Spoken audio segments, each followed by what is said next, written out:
Hello, welcome back to Elite Literary Book Group. I'm Rachel Beck, and I'm excited to start discussing Catcher in the Rye with you. Um, I have a lot of things that I could say about Salinger and about the book as a way of introduction, but I think what I'll start with is the fact that the book is seen as controversial. And actually, I'm holding my mug of banned books that one of my students gave me, and Catcher in the Rye is right over here. I love that a student goes out somewhere and sees a mug like this and thinks immediately of me. And so I really appreciate that. Um, the thing about Catcher in the Rye is in any literature that people dismiss, it's usually because they miss the forest for the trees. In Holden's voice, he cusses, he's saying inappropriate words, and some of the things that he does is kind of sketchy. But I'm going to suggest that he's really no different than any other teenager, whether even boy or girl, but especially a teenage boy at this time who is trying to just figure out life and doesn't want to be what everybody else wants him to be. And people think, because he's on like the verge of a nervous breakdown in the story, but many people have said that he's crazy. And I don't think he's crazy at all.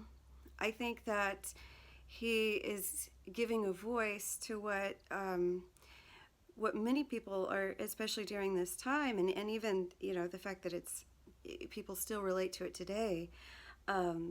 He is a voice for a generation that doesn't want to conform, and in his way of putting it, he doesn't want to become just another phony.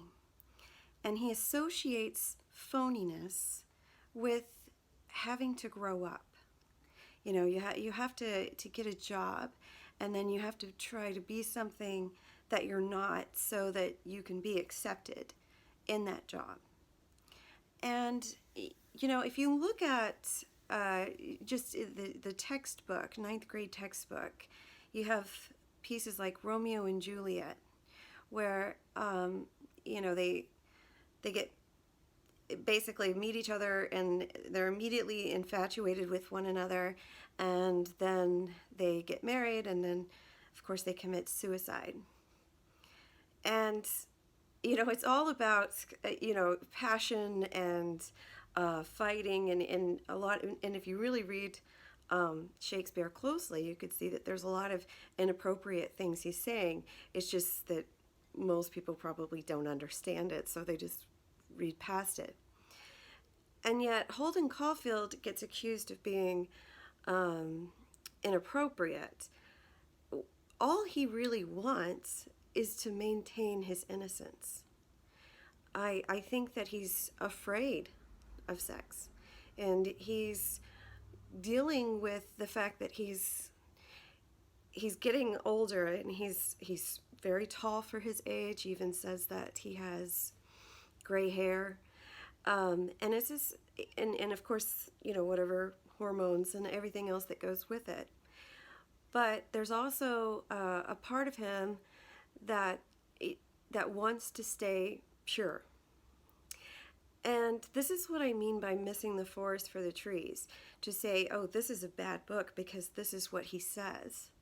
When in fact, he may be encouraging young men to try to maintain their innocence, their virginity. And if you really understand the book and you read the book, you realize that just like any other short story, which I'll be referring to from Salinger, it always goes back to a childlike innocence. How can that be wrong? I mean, you think about when parents, which are part of the problem as why, books like this get taken away from students to read, is because they miss the forest for the trees. And they think, well, I don't want my son reading a book like that. I mean, I would feel like if I knew that this was the worst thing that my son was looking at, I would feel pretty incredible. I would feel very blessed. But I know that he also has access to the internet, and just any given day on any, I mean, even, walking through the halls, you're going to hear language and you're going to see um, pornographic things. And that's a reality for us, especially today with technology. Why would you be worried about what he might think while reading a book? I mean, come on. So I've had this fight, and so obviously if you're reading it, then I don't have to preach this sermon to you. But it's not what people think when and I think that because the book has been in possession of people. The guy who shot John Lennon and even Reagan both had a copy of the book, and they too saw the world as a bunch of phonies. But you have to understand that they're also, in their own insane mindset, are projecting onto the novel.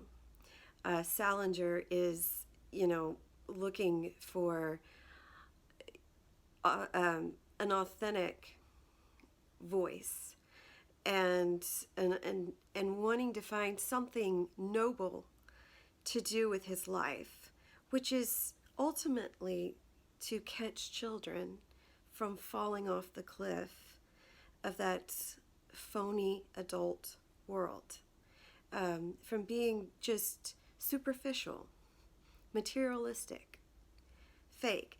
I'll even suggest that there is kind of a spiritual element to the book. And the reason why I say that is once I was teaching this, and usually when I'm teaching and the students are reading something, I'll read it again, but I'll also read something else that the author wrote just to see what comes up, and something usually serendipitously appears. And so one time I was teaching an AP class, and I was reading Franny and Zoe, or Zooey. I've heard it pronounced both ways. And Franny is also going through kind of a nervous breakdown, and she's reading a book called The Way of the Pilgrim. And I couldn't believe this, because this is a Russian Orthodox book and a classic, but most Western people and Western authors do not allude to this book. This is the first time I've ever seen anything like this. And I mean, when I saw that, it was like one of the best days of my life, because being Russian Orthodox, and I had in possession at the time The Way of the Pilgrim. I've since loaned it out and didn't get it back. But the premise of that book is it's about a monk who wants to be able to live in prayer, just as I believe St. Paul suggests, pray without ceasing. And there's Jesus' prayer, Lord Jesus Christ, Son of God, have mercy on me, a sinner. And it becomes a mantra for a Christian to say over and over and over. And the thing I really liked about The Way of the Pilgrim, and what it suggests as a spiritual practice and a spiritual life, is to have one foot in this world, but another foot out in the spiritual eternity, so that you're not consumed by this world. And this would have been interesting, even though I think Salinger, as a Zen Buddhist, probably was a little hostile towards the idea of Christianity. What interested me was that he was accepting of the Eastern Christianity, which before prosperity gospel became popular, before people kind of started projecting Christ onto Christ, as Harold Bloom would say, that he's become more American than he's become than Christ. Um, Originally, holy, pious saints, they gave all their money away. They oftentimes they were rich, and they gave all their money to the poor. And if you look at Saint John the Latter's Divine Ascent, Saint John Climacus writes kind of a guide of how to get to be closer to God. Okay, so this is also under the Eastern Orthodox religious context. And one of the first things that he says you have to do is to renounce the world. And then the second thing is detachment. So if you look at what Holden Caulfield is actually trying to do emotionally, even though it may come off, as uncouth in some ways, what he's really doing is detaching himself and renouncing the world. And that, to me, is more spiritual than it is, as someone would be worried about it being, corrupt because he's using these four-letter words. You're missing the point. I mean, this is like a spiritual journey. Even if you read Franny and Zoe, it's kind of complicated to understand, but the discussion really is more about the spiritual life and what we do. In their case, they're actors. But even as a writer, what Salinger really wanted to accomplish was to get rid of ego. And, asceticism is about being able to live your life without excessive material things. Like, for instance, some monks don't eat meat. Well, I think none of them eat. They all are pretty much vegan. But they also maybe don't sleep in a bed. Or maybe they don't take hot showers. Or something like that. So that is, in doing that, by stripping that materialism away, you're able to get closer to the presence of God. Okay, so that's similar to what I think Salinger was wanting to do when he was studying Buddhism. And the other part of that, what was going on with Salinger, is that he had post-traumatic stress from the war, World War II. He fought in some of the worst battles during that time. A lot of writers like Hemingway, it was, that was World War I, but it was very popular and kind of fashionable to be patriotic and go off to war. Salinger did not seem like the type of person who would be interested in that sort of thing. And yet he was a genuine hero. And he spent the later part of his involvement in World War II in actual death camps. And he was part of the intelligence committee that was interrogating prisoners, basically. This, besides having, seen his friends blown to pieces and being in complete shock of the war, probably just as damaging was being in, the same places where people were incinerated. And Salinger actually was half Jewish. His father was Jewish. His mother was Catholic, Irish Catholic. And so I think that there was, on very, several levels, that he was having a very difficult time. He said that he never quite got rid of the smell of incinerated flesh. So I'm going to go more in detail about Salinger's life as we go along. But what I typically do in these courses is I start with a Q3 question. And so I want to start with this Q3 question. I just kind of pick one. They release all the questions, prompts, and that's not going to be reoccurring, but you can get an idea of how to discuss the novel in the specific question that it's asking you to address. But by doing that, you have to reveal the work as a whole, which is why it's important for you to read the book. As always, if you go through my lectures, you will have more than enough analysis, and it won't be just like a SparkNote analysis. I don't even look at SparkNotes. I base it based on experience with reading and make connections, and you will too. After a certain point, when you get used to this, then you'll pick up something that you haven't read, maybe Pride and Prejudice, and you'll start to read it through a different lens.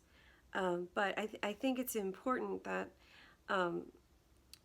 you see how that's done and someone else helps you. It's not like I'm ever trying to tell you what to think, but I look at it as if we were going through a museum together, and if I'm at a museum and I'm not an art history major, I don't really know what to look for. And if I went with a professor and he was talking about the different shades and the texture or something like that I would never think about, yeah, I'd like to know that. I would like to be able to see it in that light, so that when I later on go through a museum, I can point those things out to my children.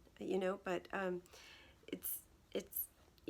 if you're an AP Lit student, hopefully you've had a lot of exposure to literature. But now in this day of choice reading and read whatever you're interested in, there's not a lot of classical training for this anymore. So this is part of the reason why I'm doing this.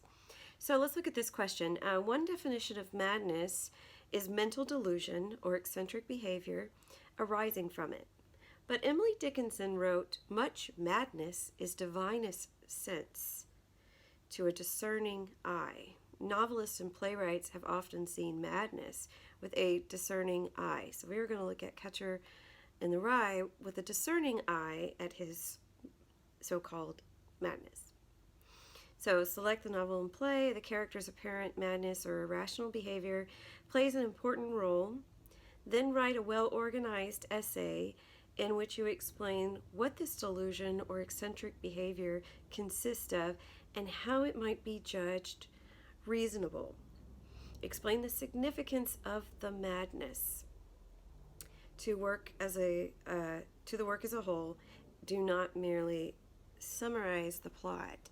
And what I've pointed out in some of my other videos, what I do is I try to get to a claim statement, which is like a thesis statement. I just say claim because I want you to argue something instead of just stating something. If you state something, you're probably not being persuasive, and a 9 is persuasive.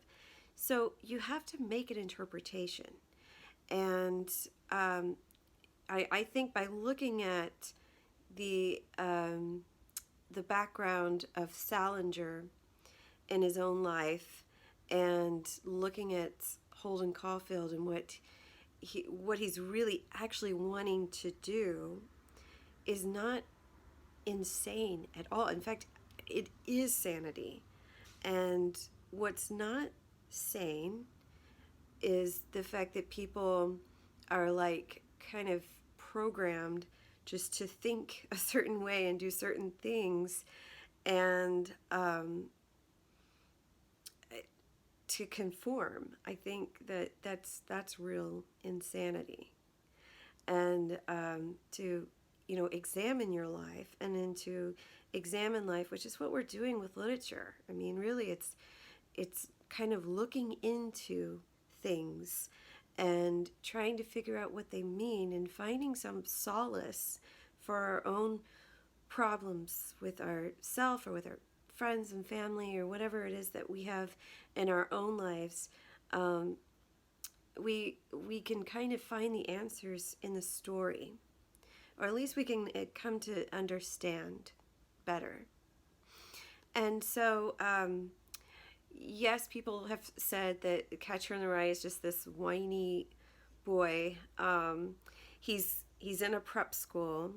He's obviously had a privileged life. What does he have to be upset about? Well, you can also look at this in terms of the American dream, because that theme kind of runs through all of our American novels, especially ones that are classics. And think about being in a situation where you're expected to do something like, be a doctor or a lawyer, and uh, perhaps you're more of a creative person and that doesn't interest you. But you're under the pressure to be something great, and I think in a way we all feel that pressure just by being American. But I also feel like someone who's in a prep school doesn't obviously want to be there, and has parents who have a higher expectation of him, and maybe that's not who he wants to be.